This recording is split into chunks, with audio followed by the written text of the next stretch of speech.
Hi, my name is Monte, and I'm an author, and I'm going to talk to you about writing process today. Now, the word author is a little weird because I don't really think of myself as an author. My background is in computer science and engineering. But what I've found over the years is that if you don't know how to communicate clearly, it doesn't matter how good of an engineer you are. If you build a better mousetrap, the world doesn't beat a path to your door unless you can get it out there, unless you can get your ideas out there. You're not going to be able to convince someone to fund your effort or build a team or manage a team without the ability to communicate and write effectively. So with that, I thought I'd share a little bit of my process about how I go about writing. The first step is read. Read everything. Read papers, articles, books. Doesn't even need to be in your field. Just be reading, preferably something a little bit longer than a tweet. But when I first started my book, the main idea behind it I got from an entirely different field. And I worked with that. And I started out reading for probably a good solid 6 months before I ever put a word on a piece of paper. So then when you do start writing, just write. It's the hardest thing to get started. Write anything. Get words on paper. People think that you have to sit and think to write. I like to think of it the opposite way. You write in order to think. As soon as you get things on paper, you're able to organize your thoughts, you're able to identify gaps, you can see what's missing, you can get feedback, but that doesn't start until you just start getting words on a piece of paper. Know your audience is the next step. If I'm writing for an engineer, I'm writing in a very different tone, very different style than if I'm writing for an executive, if I'm writing for a general audience. One might be bulleted lists. You're writing for people that, like I like to say, people that don't really want to read it. It's a very different audience than someone that's engrossed in what you're doing. Once you understand your audience, the first page is by far the most critical. There's an entire industry out there of people just trying to figure out how to get on the first page of Google search results. It's really no different. Your first 2 or 3 paragraphs are what's either going to draw your reader in or make them decide that, I'm just going to skim this or maybe I'm going to move on. It's no different than a resume. You have a certain amount of time to make an impression, and it's critical that that first page, you spend the most time on it, you put the most thought into it, and you revisit that.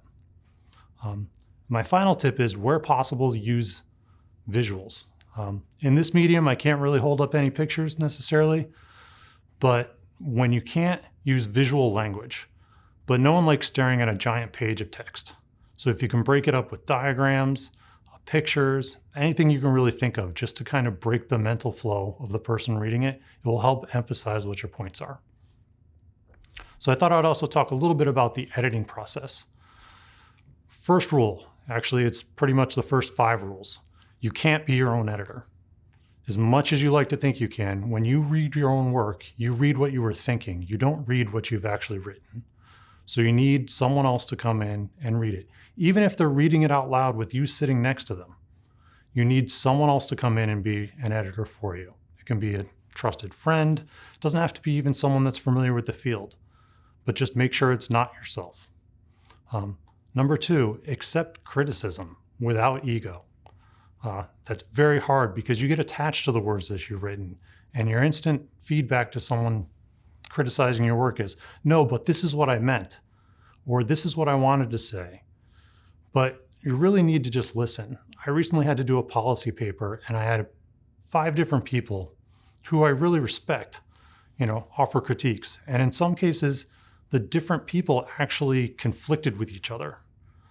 But what I took away from that is not, just to dig in and be like, well, I'm right. It's, well, that section needs more work, because clearly I haven't been either persuasive enough, I haven't supported it enough, or I'm not clear enough.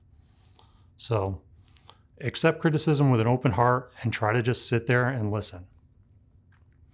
Finally, I figured I'd talk a little bit about the publishing process.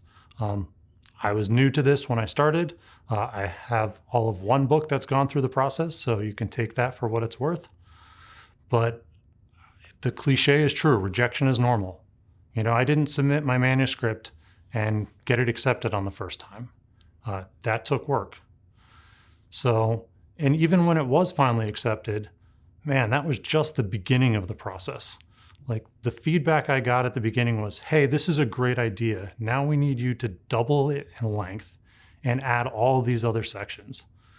And that was really just the start of the process. At that point, I had been working for over a year and I thought I was done. So it was a little bit disheartening, to be honest, to have someone come back and say, hey, we really like this. That was great. And then have to put essentially probably twice as much work in afterwards, which goes back to what I was trying to make the point about editing. So understand that you're going to get rejected. I mean, I hope you don't, but it will happen. But even when you're accepted, that's still just the beginning of the process. About the process a little bit. When I submitted things, it was a little surprising to me that publishers worked out of order. So I didn't get to go through a nice linear editing process. I would submit a chapter. I'd submit, say, chapters 1, 2, and 3.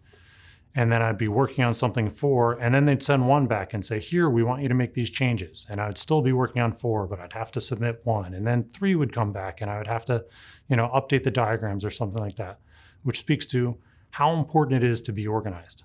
Even within a given work, no matter how long it is, understanding the central points that you want to make, keeping it organized in your brain and being able to jump around at any point is just a useful skill set.